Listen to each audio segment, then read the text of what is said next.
mga otoridad sa loob ng bahay sa bisa ng search warrant.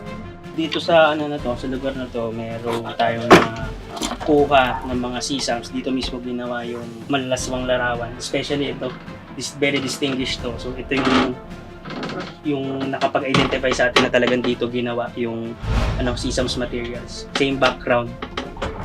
Kaya confirm natin na dito niya ginagawa yung OSAIC activities niya.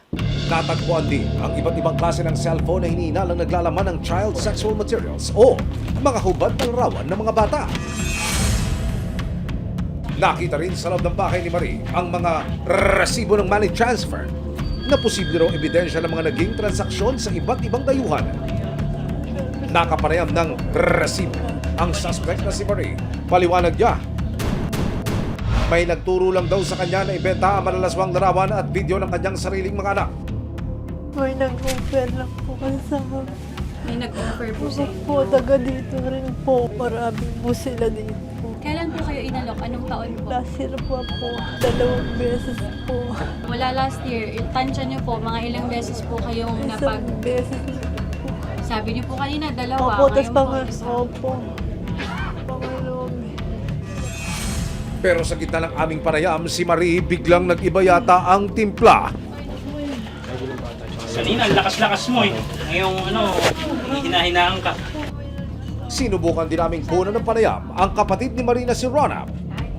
Pero si Rona, biglang nilaglag si ate.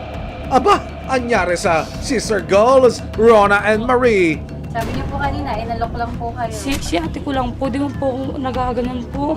Pero alam niyo ba yung ginagawa? Oo, naturuan lang din po siya. Karamihan po talaga dito sa amin po dito, marami pong ganyan. Ano po yung ganyan? Yung mga nagsasalbir sex po silang ganyan, hindi lang po siya, nasulsulan lang po yun. Hindi po ko yung anak niya. Pero si Rona, todo deny pa rin. Doon po ako sa loob, pinapadede ko Kaya po nga yung anak hindi ko. yung... Kanina tinatanggi niyo po, sabi niyo po hindi niyo po alam. Pero kita po kayo sa video call.